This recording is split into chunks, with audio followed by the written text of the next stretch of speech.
We continue our coverage of water, sanitation and hygiene-related issues across the African continent. Today we are in Fort Portal in Western Uganda, where a group of women masons are making it easy for the elderly and people living with disabilities access toilets safely. And Okumu has more details. Sophia Kazigati is a resident of Kabula Isoke South in Western Uganda.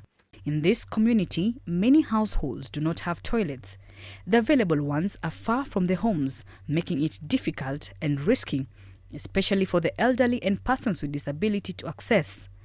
People like Sophia must crawl through the thickets, dust, and sometimes mud for about 10 minutes to get to her toilet.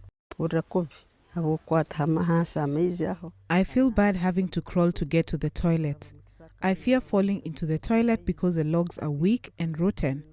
It is uncomfortable. I used to think I would fall inside the pit.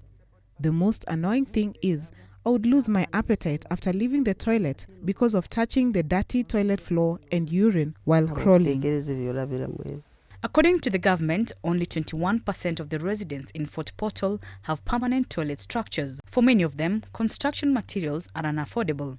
The available toilets are poorly constructed and do not meet the standards for basic sanitation services. Some households' incomes are slightly low, and then sanitation ceases to be a priority, probably in their lives. Maybe they are struggling to have food to put on the table, they are struggling with the diseases and other things. So you find it becomes a gap there, and people will continue providing facilities that are not good.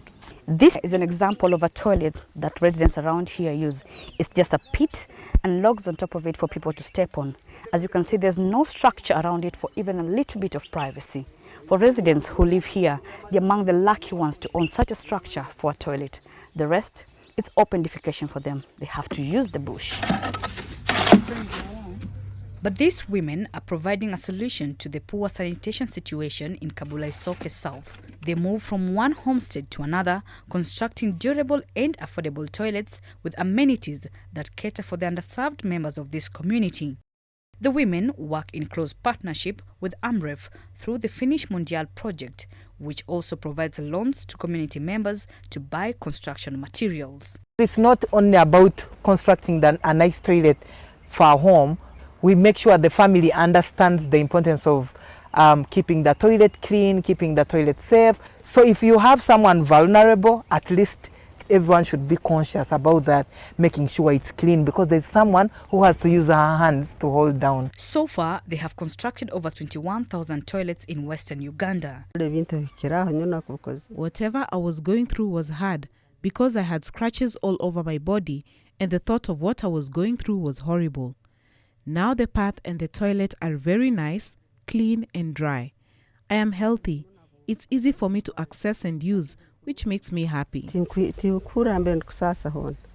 the challenges posed by poverty and traditional practices on construction and use of toilets, the women continue to sensitize and educate residents here on the need for inclusivity for all in the creation, maintenance and use of sanitation facilities. Anne Okumu, BBC News, Fort Portal, Uganda.